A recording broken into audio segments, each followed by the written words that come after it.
There's a storm coming to the Central Plains of Illinois, a big one. But despite predictions of power outages and many feet of snow, Mark Wilkerson isn't worried. Usually power outages don't last more than maybe a few hours. This could last several days. Wilkerson's actually excited. That's because Mark Wilkerson has a sophisticated solar grid operating in his home, one that allows him to store energy to run his house in case of emergencies. In fact, most homes in tiny Stell, Illinois, population 120, have some solar qualities. An ingenuity that's tied to the unique history of this town. This is a small amount. While most families in the area are glued to TV weathermen tonight, Stell residents are carrying on one of their oldest traditions. We have a big crowd tonight, so if you'll just take a normal amount and then come back later. A Monday night potluck dinner. Renee Emery and Kermit Wagner are in charge of the menu. They've made macaroni and cheese with some salad and a special cake for dessert. We didn't know if there really was a place like Stell, if Stell was really real.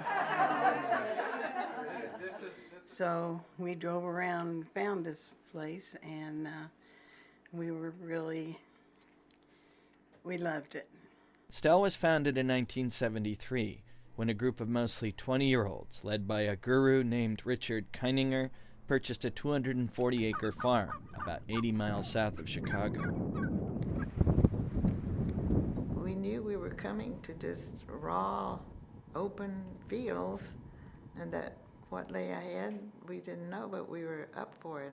Carol English was one of the original residents of Stell, and she still lives there. English was a nun. Here I was probably in my 50s at the time. And she says desperate to see the kingdom of God on earth. Keininger promised something close. It was to become a great city where police departments would not be necessary and people of character would live here. And you can see I have a whole lot of number 3. Keininger's following grew after he published a book, The Ultimate Frontier, which talked about an ancient brotherhood, an Armageddon brought on by natural disasters, and a new civilization that would emerge. I read it from cover to cover, and then I started back on page 1 and I read it through again. But that was enough to get Kermit Wagner to move from Florida up to the Illinois plains.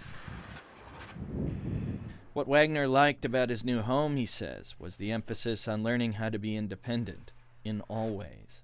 It wasn't just growing your own vegetables. It was being really self-sufficient.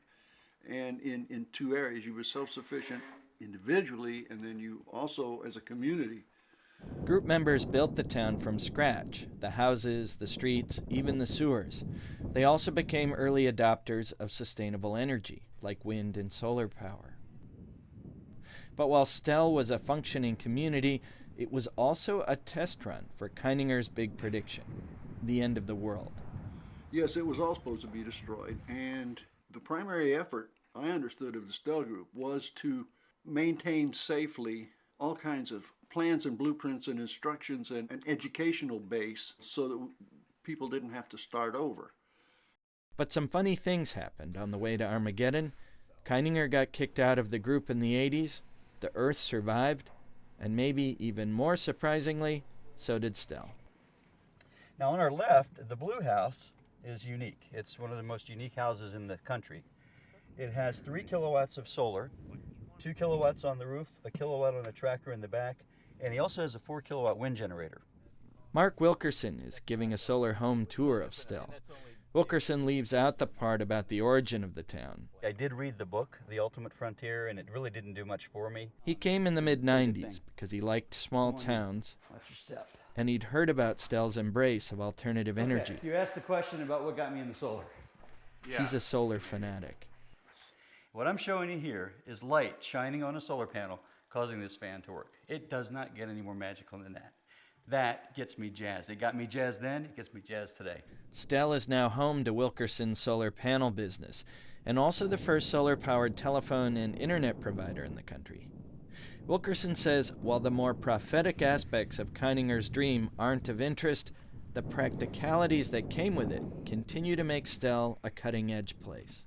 Growing food locally, producing energy locally, being more independent. So localization, I guess, is probably a dominant trend.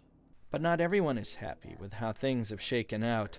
Carol English, now nearing 80 years old, is frustrated. She's still waiting for what she came for 40 years ago.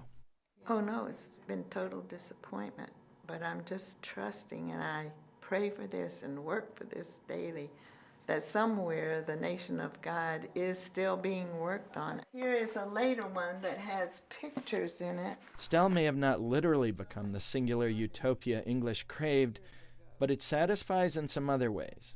Gives you a 48-volt string, and there's As a utopia for alternative energy supporters, and as a utopia for people who still value a place where a Monday night potluck goes on, even when the worst storm of the year is raging outside. For Time Video, I'm Jesse Hardman in Stell, Illinois.